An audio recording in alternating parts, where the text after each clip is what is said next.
مدینے کے گرد پھیلے ہوئے گرم صحرا میں اس زمانے میں جب تاریخ اپنی کتابوں میں نہیں لکھی جاتی تھی، ایک ایسی عورت رہتی تھی جس کی بہادری بڑے بڑے جنگجوؤں کو بھی خاموش کر دیتی تھی۔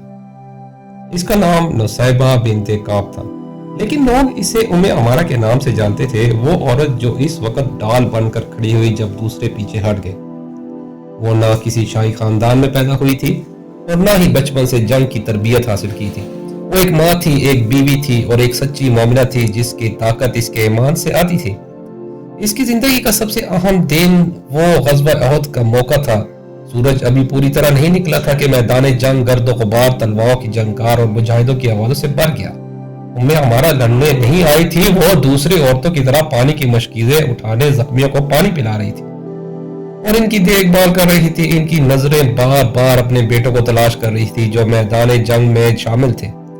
شروع میں ایسا لگ رہا تھا کہ مسلمان فتح کے قریب ہیں، لیکن پھر سب کچھ بدل گیا۔ جن تیز اندازوں نے ایک اہم حکم کی خلاف ورزی کی اور اپنی جگہ چھوڑ کر مال غنیمت کی طرف بڑھ گئے، اسی لمحے دشمن نے موقع پا کر زبردست حملہ کر دیا۔ میدان جنگ میں افراتفری پھیل گئی، کچھ لوگ پیچھے ہٹنے لگے، کچھ اپنی سمت بھول گئے، اور اس ہنگامے کے بیچ میں حضور صلی اللہ علیہ وسلم تھے جو اب خطرے میں آ چکے تھے۔ ام عمارہ نے یہ صورتحال فوراً بھانپ لی۔ ان کا دل تیزی سے دھڑکنے لگا جب انہیں احساس ہوا کہ نبی کریم صلی اللہ علیہ وسلم کی جان خطرے میں ہے۔ بغیر کسی ہچکچاہٹ کے انہوں نے پانی کا مشکیزہ زمین پر رکھ دیا۔ اس لمحے وہ صرف ایک خدمت گزار نہیں رہی، وہ ایک مجاہدہ بن گئی۔ انہوں نے تلوار اور ڈال اٹھائی اور دشمن کے واروں کے سامنے ڈٹ گئی۔ روایت ہے کہ اس ہنگامے میں رسول اللہ صلی اللہ علیہ وسلم جدھر بھی نظر ڈالتے ام عمارہ کو اپنی حفاظت کرتے ہوئے پاتے۔ وہ اس وقت بھی ثابت قدم رہیں جب دوسرے لڑکھڑا گئے۔ وہ اپنے آپ کو خطرے اور رسول اللہ صلی اللہ علیہ وسلم کے درمیان کھڑا کر دیتی تھی۔ ان کی ہر حرکت میں عزم تھا اور ہر وار میں ایمان کی طاقت۔ ایک دشمن سپاہی نبی کریم صلی اللہ علیہ وسلم کی طرف بڑھا، ام عمارہ فوراً ان کے سامنے آ گئی۔ سخت مقابلہ ہوا اور اگرچہ وہ جسمانی طور پر اتنی طاقتور نہیں تھی مگر ان کا حوصلہ ناقابل شکست تھا۔ انہوں نے دشمن کو گرا دیا لیکن خود بھی زخمی ہو گئی۔ ایک اور حملہ آور نے ان کے کندھے پر گہرا وار کیا۔ خون بہنے لگا مگر وہ پیچھے نہیں ہٹی۔ درد شدید تھا لیکن وہ پھر بھی ڈٹی رہی۔ ان کا اپنا بیٹا بھی زخمی ہوا مگر اس وقت بھی انہوں نے اپنی جگہ نہیں چھوڑی، بلکہ انہوں نے اسے دوبارہ لڑنے کی تلقین کی اور یاد دلایا کہ رسول اللہ صلی اللہ علیہ وآلہ وسلم کی حفاظت سب سے اہم ہے۔ یہ کوئی لاپرواہی نہیں تھی بلکہ ایمان کی وہ بلندی تھی جو خوف کو بھی ہمت میں بدل دیتی تھی۔ جنگ جاری رہی اور ام عمارہ کو متعدد زخم آئے، بعض روایات کے مطابق 1 درجن سے بھی زیادہ۔